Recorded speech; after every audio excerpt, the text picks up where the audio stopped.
Y'all, this can't be real. My last video was uploaded not too long ago, and the signs are already there. Obviously, it scares me. Look, usually I'm happy if my theory ended up being true, but not this one, because I made a bet that if this theory is true, then I'll C6 Farka and Vernova if she ends up playable. Do you know how expensive getting a C6 is?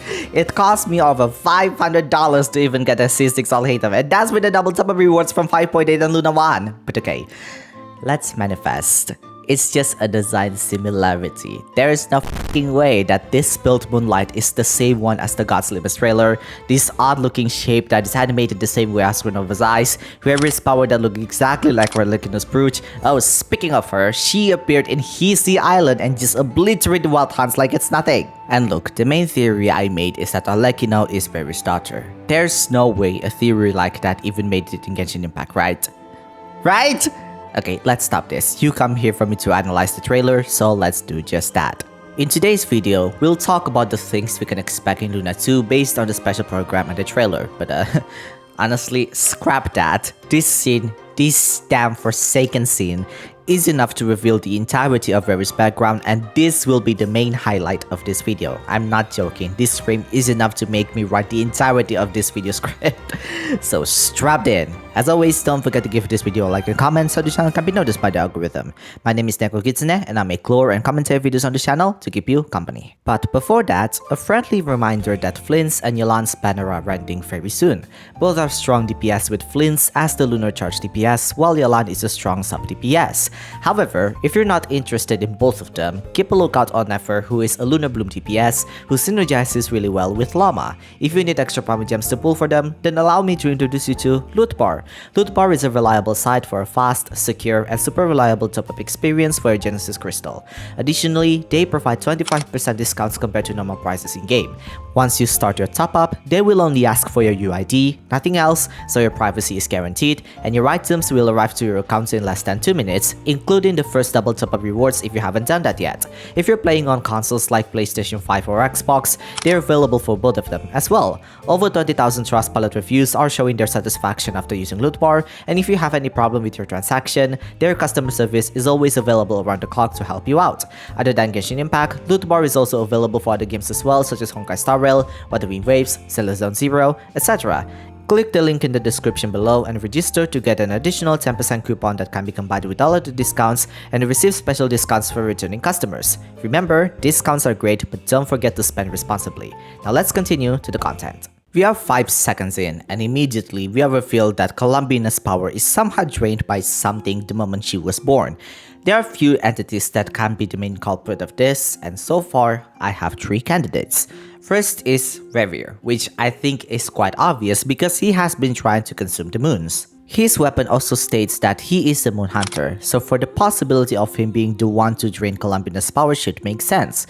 However, there are holes in this theory. For one, if that's the case, then there's no reason for him to even try and attack Columbina at the end of the trailer.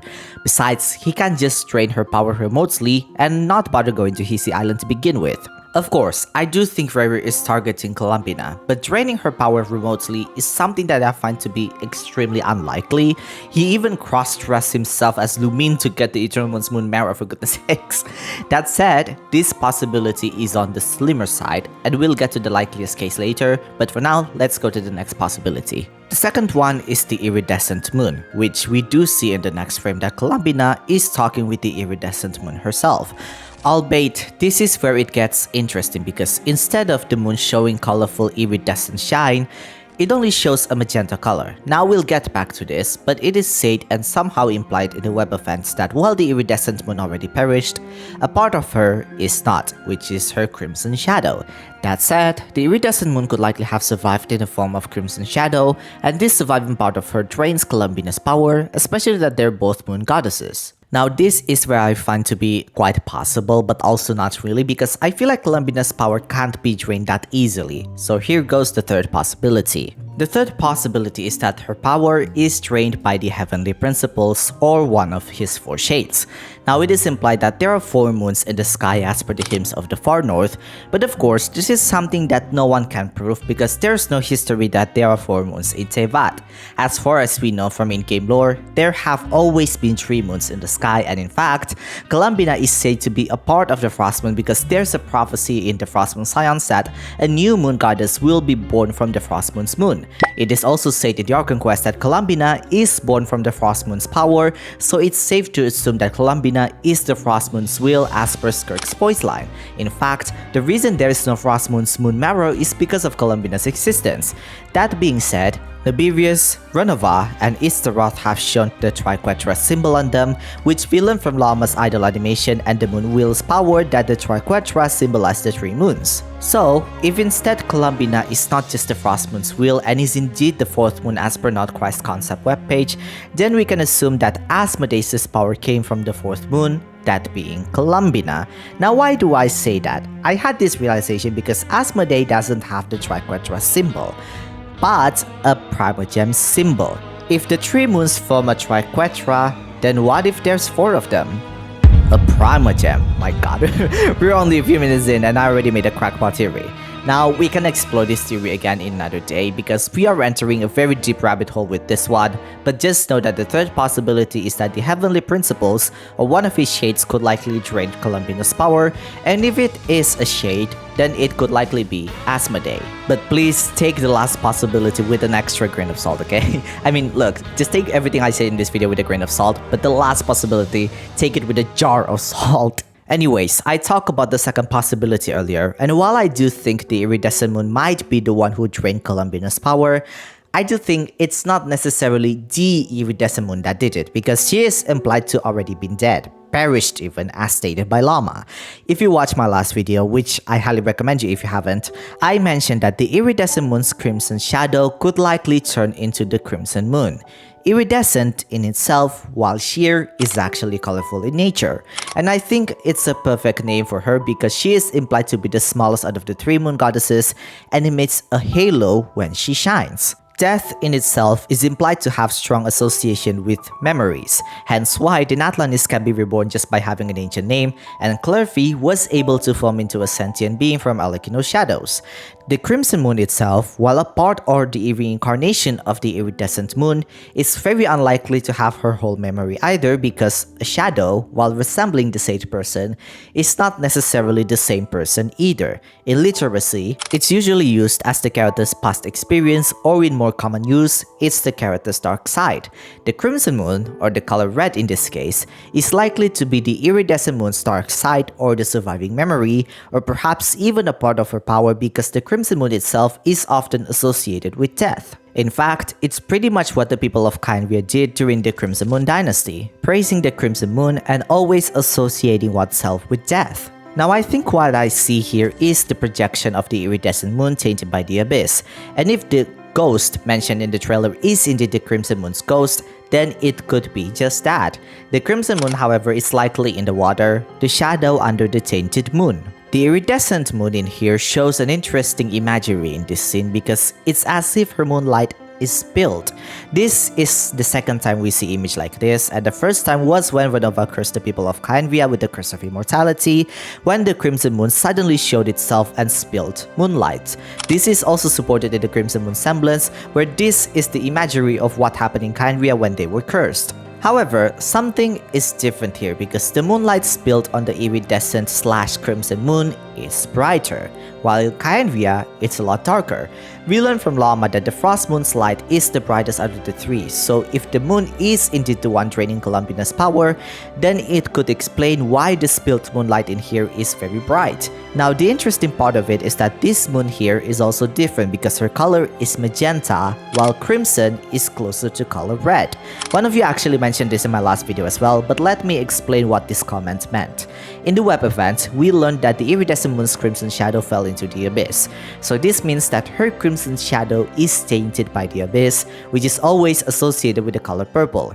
If red and purple are mixed together, they create the color magenta, which is what we see in this frame right now, and also the color that is often associated with Rerir. In any case, if there's anyone that I think would drain Columbina's power, it could be her, because both of them are essentially moon goddesses. However, I must admit that I don't fully subscribe to any of these possibilities. Personally, I think it's more than just having someone we knew to be the one that drained Columbina's power, and it could literally be anyone else, or even someone new. But following up the Crimson Moon talk, this is where we enter the Damned scene. That stupid, damn it, one line and Welt's wannabe scene that made me fall into a rabbit hole, to another rabbit hole, and another, and another, an endless rabbit hole. From what I see, this could likely be Rerir, because they have the same hair shape. From the bits of lines we got in the trailer, it seems that he is trying to find someone, but based on the people he crossed, they seem to be descendants of the Crimson Moon dynasty. He says that there are those who are trying to call upon the Death Moon's ghost, which makes sense because it is stated in the Crimson Moon semblance that those who survived are hiding in the shadows. This could imply that they're likely hunted because praising the Crimson Moon was forbidden during the Eclipse dynasty. As for Rerir here, it's very likely that he is someone that lived in the Eclipse dynasty, and he has fascination with the people of the Crimson Moon dynasty because his obsession in trying to achieve perfection per se. Dainsleif said that the 5 sinners of Kainvia are the best of their peers, so it's very likely that this is the time when Rerir is trying to achieve this perfection towards the power of death. Now this is where it gets interesting. Are you ready? Take a look at the quill he is holding. It looks quite familiar, doesn't it? Even if you're not a lore player, I'm pretty sure you know what it is. Feather of Indelible Sin, the Night of the Sky's Unveiling artifact set. How's that crit roll going so far, eh? Given it doesn't look the same, but it is said in the Feather's intro that it felt out of place for Snezhnaya Noble's taste. Perhaps it was never meant to be a head accessory to begin with. Anyways, in it mentioned a researcher from Kainvia's University's Magisterium named Rotfungi was sentenced to an exile, which apparently is worse than death, but we'll get back to this in a bit. Now Rotfungi goes by 3 names. The other 2 are Rotwang, a name that he took after his exile, and the Mad Monk as to what people would later call him as. But for this video, I'll call him Rotfungi. If you find this line to be familiar, that's because it is mentioned in the book of Perrin Harry that those who leave Kainvia will be cursed. Basically, if you're an outlander, you'll be cursed with the curse of wilderness, basically turning you into a monster, or the Hilichurls per se. The artifact set also mentions something interesting because you see, Rotfungi was about to be assassinated by poisoning because he received Baelithzar's favor, but to the surprise of the guard who attempted to kill him, he is fine. He even summoned the soul of a face-dead wife. Somehow, he is also left unscathed while leaving Kainvia, but others who were with him were screaming in agony. Not only that, he became Baelithzar's favorite because of his knowledge towards astrology, and if we knew anything about Baelithzar, he is trying to rebel against the heavenly principles a few times already. Since the Saritsa's plan also involved the moons, him taking interest in Rotfungi makes a lot of sense now. In the artifact set, it is somehow implied that Rotfungi is not a pure-blooded Kainvian and seems to be from the 7 nations. It's written in the Feather set where for an outland stock like him, getting exiled is worse than death because the curse will eventually catch up to them, implying that Rotfungi is someone that forsaken his Archon and moved to Kainvia. When the people with him screamed in agony after they exited the nation, this likely meant that the curse of wilderness was taking effect. While not literally confirmed, it is said that Rotfungi have read every single Rotawa Hills Chronicle and browsed the libraries of the Northern Lands, so this means that he is either hailed from SUMERU or he hails from Snezhnaya. For me, I would go with SUMERU for now because they point out that quite strongly, and Rotawa Hist is a darshan in SUMERU that specializes in astrology, the same darshan that Layla is in. With that said, it's very possible that Rotfungi used to be a Rotawa Hist scholar. Another possibility is that he could be from Nagar-Junites, the 8th Darshan that was soon split from the Academia and became the Order of Skeptics after Khaenri'ah's fall. We actually interacted with these people in Caverna of Good and Evil World Quest in Girdle of the Sands. He also witnessed the sign of Apostia, this thing in SUMERU, before enrolling in Universitas Magistorium, and it is said that Rotfangi is an outlander of Snezhnaya, so for him being a Snezhnayan is very unlikely. You know what's even cooler? There's a Khaenri'ahn gate below the Girdle of the Sands, which means that this is the place where Rerir entered and exited Khaenri'ah. This makes the reasoning behind going to SUMERU a lot more clear, don't you think? Now of course, I personally don't think we'll meet all of the SUMERU casts during the Archon Quest, but the reasoning behind Nefer, Lama, Yahoda, and the Traveler's visit to SUMERU made a lot of sense now. I'm pretty sure some of you heard that SUMERU is tied to the moons, especially with the existence of Nilotpla the Lotuses and the Moon Piercer, but trust me, it goes way deeper than that. In fact, I would argue the mention of the moons in SUMERU is way more prominent than in Mondstadt and Liyue, despite their name meaning moons. Now I know people might think that they're visiting the Temple of Silence, but in reality, they're not. There are some relation to it, but we'll talk about that in a bit. Trust me, I also thought it to be the case, but after looking at it again, the architecture placement and its surrounding is different, so it's very possible that this place is somewhere else. In fact, from this place alone, it seems that we can learn Nefer's background because she seems to be a descendant of the 7 pillars, the sages and followers of King Deshret. There's Heryshaf, the Goat King, Sobek, the Crocodile King, Thoth, the Ibis King, Hermanubis, the greatest of sages, Bennu, the most radiant, Shepsepunk, the most holy, and Apep, the Dendro Dragon Sovereign. Yes, that's right, that Apep. But that's not relevant right now because the next frame shows 3 of the 7 pillars. In order from left to right, Thoth, Heryshaf, and Sobek, with King Deshret's eye on top and what seems to be Ashru, Nefer's cat besides Thoth. Now this is interesting because I think their main reason to even visit SUMERU are 2 things, Thoth and the Forbidden Knowledge. In fact, I think this is the 3 Magi that is in the title of 3.1 SUMERU Archon Quest, because despite the title, we'd never learn who are the 3 Magis being mentioned here. Their names was never even mentioned or hinted in the Archon Quest at all. With that said, it's possible that the 3 Magis are these 3. We'll get back to this in a bit. You see, we learned that the people of Khaenri'ah, specifically the Sinners and Ermin, are harnessing the power of the Abyss. We further learned that the power they harnessed was very likely to be the Forbidden Knowledge in one of the notes you can read near the Khaenri'ah's gate. In the night of the sky's unveiling, assuming that Rerir is Rotfangi, we learned that he was eventually exiled because he witnessed the truth, and as an outlander, it seems that he is not even allowed to do that. But even as an outlander, trying to find the truth and studying the stars is forbidden to everyone in Khaenri'ah.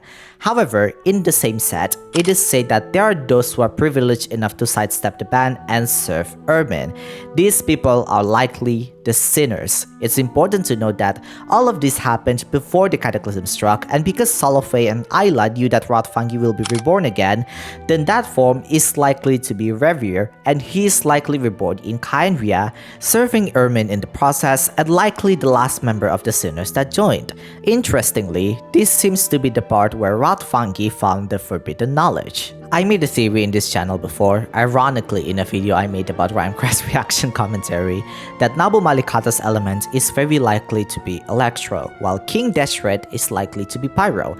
While editing my last video, I realized that A has this symbol as well, not helping that there's a Crimson Moon in her plane of Euthymia, and I forgot that King Deshret has one as well. Basically, I theorized that King Deshret's element is likely to be Pyro because of the existence of the consecrated beast in the desert of Drumafeth, where these beasts will appear when they consume crystal marrows in the surrounding area. That theory seems to age really well, considering I made the theory of Ice being the Crimson Moon's feature in my last video, and that pattern remains consistent here. The Forbidden Knowledge is said to be from the very depths of the Abyss, and what do we know is in the Abyss?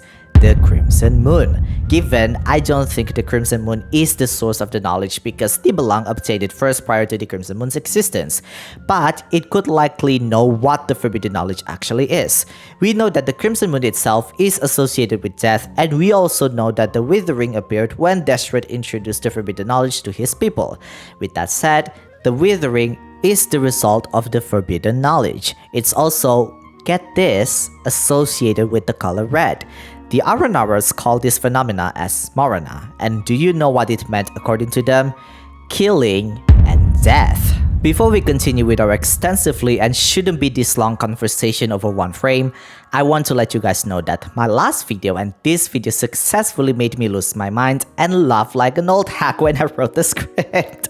So please, liking and subscribing to this channel will help me restore every bit of sanity that is lost in the making of this video. With that said, let's continue. Now with that context, we know that the reason for Nefer and the others coming to SUMERU is indeed to find answers about the forbidden knowledge and its connection with Rerir. As to where they went, there are a few possibilities. Some say Gurabat or King Deshret's mausoleum, which I find both to be very unlikely, but I have two possibilities.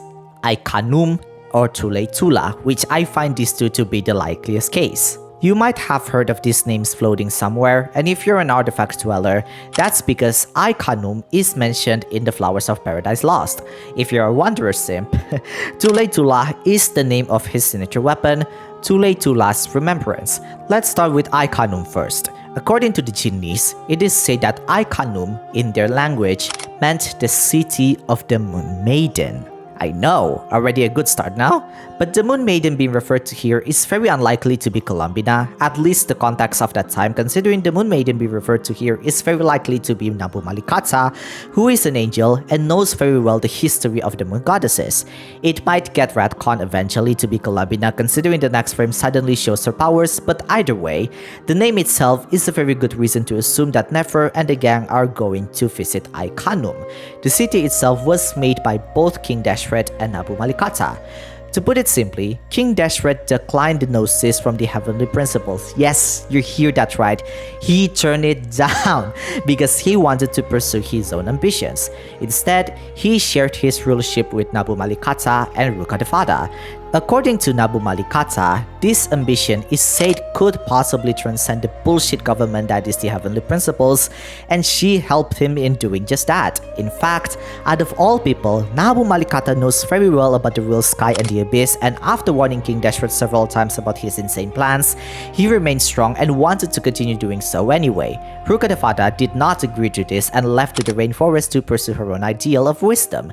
In the meantime, the other two continued with their plan. King Deshret found the knowledge he pursued, while Nabu Malikata eventually perished in the process to help him in doing just that by surrounding herself with the power of the abyss.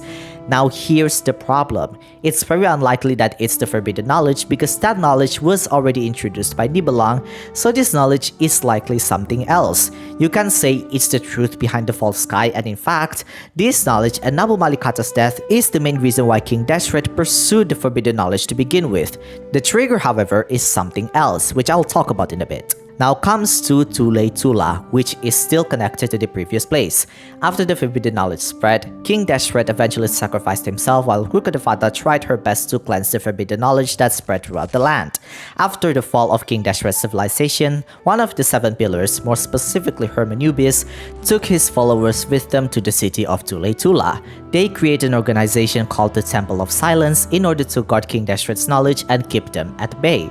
Now here's the interesting thing. The original Temple of Silence was made in Tulei Tula, and what we saw in the present day is what the survivors made because at some point of time during the siege of Gurabat, the temple was exiled by the people of Tulei Tula, but their city was soon destroyed after that and fell into rubble. Assuming there's more information about the forbidden knowledge and King Deshret outside of the current Temple of Silence, then it's possible that place is indeed in Tulei Tula. Now here's something interesting. In the house of Dina, there's a book called Lay of al-ahmar. Al-ahmar is basically another name for King Deshret, and this book basically tells you about his fall. Not necessarily in great detail, but what triggered him to pursue the forbidden knowledge to begin with. Now let's rewind again. This mural here shows Thoth, Heryshaf, and Sobek, which are likely to be the 3 Magis. Of course, this is assuming if this frame is in the Archon Quest, which I believe it will be, because it has an image of a black cat that is similar to Ashru. Also, I forgot to mention, but Thoth in Egyptian mythology is a moon deity. And it's interesting when you look at the image because Ashru is right beside Thoth, meaning Nefer's connection in obtaining her moon wheel is likely related to him as well. Now personally, I don't think that Thoth in this game is a moon god or a moon goddess, but likely someone who is well versed in the moon's knowledge. Back to the book I just mentioned, this tree actually inside Deshret in further to pursue the forbidden knowledge. It was after they succeeded that he created the mazes in the desert. Yes, these forsaken mazes that give you headaches when you explore SUMERU desert. In the older days, there's no such thing as underground map, so you newer generations are lucky that they even added that. Anyways, so if we're going to revisit SUMERU to investigate the forbidden knowledge and its connection with Rerir, it could likely be either of these two places, Aikanum or Tule Tula. However, I'm not surprised if this domain specifically is somewhere else, considering Ashru was guiding them to this temple, and this place could likely Thoth's domain. In fact, I believe we might even talk to him because they specifically zoom on his figure many times. What causes our rise and fall? What obliterates love and hate? And while I know most of you think I'm insane because this is Deshret's statue, no, it's not. It's not the case and has never been the case because if you look at these statues and the mural, they look a lot closer to each other. Even if it was Deshret, his weapon is the Staff of Scarlet Sand, not whatever staff this is. There's no saying that Deshret has a bird head either, and there's even a TCG card that shows his figure. In fact, I am quite positive that the one who talks in the trailer is indeed Thoth, which is weird because why is his image all over SUMERU desert if it really was him? In fact, on top of Deshret's throne in Kashti suit, there's Heryshaf's statue, which makes it even weirder because isn't Deshret supposed to be the king of the desert? Also, to further complicate your mind, Thoth's image is often along with the moon behind him, matching his real-life reference as a moon deity, and in Genshin's context, it's as if the moon itself is the Crimson Moon. This really makes you wonder, what are these three people plotting? Now here's the theory. While Deshret already perished during that time, the 7 pillars likely have not. Of course, this is assuming that the person who talked to us is Thoth. In fact, Apep, one of the 7 pillars, is still alive until this day. It's very possible that some of them are the main reason why the events of King Deshret's demise even happened, and if the book is telling the truth, then the main reason why King Deshret even became the way he was is because of his own underlings, the 3 Magis. Personally, I think they knew that Deshret has an immense amount of knowledge, especially that he has that higher knowledge from Nabu Malikata. This is where Rerir comes to play. Of course, Rerir is not that old, at least compared to these people, he is on the younger side. But if he is indeed trying to find about the knowledge of the Crimson Moon, which Thoth could likely have the most knowledge of, they might have started colluding and exchanging knowledge towards each other. It would even make sense why Nefer is trying to defend everyone in this frame, because this power of the Abyss came from none other than Thoth himself. As for Ashru, this is just a wild guess, but just like Nefer, he could also be a descendant on one of the 7 pillars as well, that being Shepsepunk, the Most Holy. He has figures that resemble Shepsepunk, which makes sense how he is able to guide the gang through Thoth to begin with. I can safely assume that Shepsepunk is the one because Bennu is a god that resembles a bird, while Shepsepunk is another name for Sphinx. In any case, the pattern here is that the gang is going to the SUMERU desert to find everything they need to know about the Crimson Moon, the forbidden knowledge, and Rerir's connection towards the two. Ashru is going to be their guide, and they will likely meet Thoth, who might be the real mastermind of what really happened with Deshret's fall, and also have colluded with Rerir, or Rotfungi in this case, years after Deshret's fall. Whatever information they got, it seems to be crucial enough to justify going back to SUMERU to begin with. That's it. That's all I'm going to theorize for this video. We have fallen into so many rabbit holes that I can only theorize one thing, or maybe two in this case. Rerir might be a SUMERU scholar named Rotfungi, and why we're going back to SUMERU to begin with. The rest of it felt kind of insignificant at this point, but let me just speedrun everything for you and also do a little bit of theorizing. The sinner's chess piece is likely going to be their conversation. In fact, this domain where we see the tainted iridescent moon is likely the same place where we'll explore this chess piece as well. In order, this is Stainsleaf or maybe even Featherfall because they're brothers, the wolf is Rerir, the unicorn is Daughter, the mask is Raptatir, while the sword is likely Surtology. There's a chance that the sword is not Surtology but could be our twin instead. Either way, it's clear that this frame talks about the sinners. There's also a frame showing a child and a blonde girl, which could likely be young Rerir and Thelindis. That's what I wanna say, but their hair color is different with this Rerir. Of course, it could likely be him, but either way, we'll likely know the truth soon enough. It also shows a frame with red surrounding of the same architecture, which could imply this is what it looks like during the Crimson Moon Dynasty.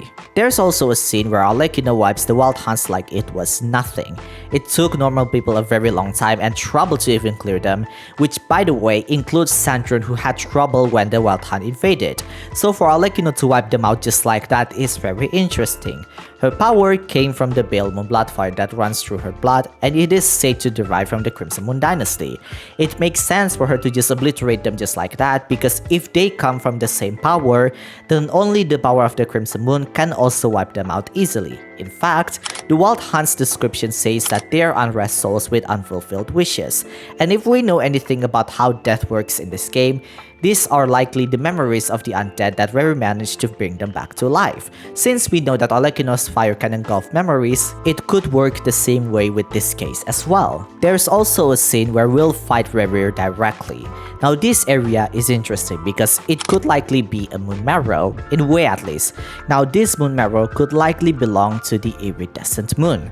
It's vague, but in the special program, there's also symbolism that looks a lot like Renova's eye animation. You can take a look at this frame and also the side-by-side with Renova's.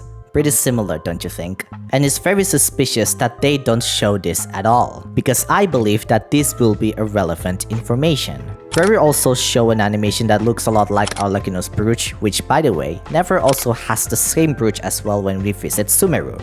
Finally, we have Farka, who is hot as we can already tell. My theory by the time this video is made is not yet confirmed, so stay out of my money. None of this is confirmed yet. Arlecchino is not Rerir's child. Please, I beg you, my wallet is already crying just thinking about it. With that concludes today's video. I need to sleep now because I kid you not, my brain kept on malfunctioning when I made this video. Also, here's a little gift for you all because you know, al-ahmar made an appearance in Luna 2. And I know most of you are going to skip this anyway, so I think I'm just going to show this to some of the people who are care enough.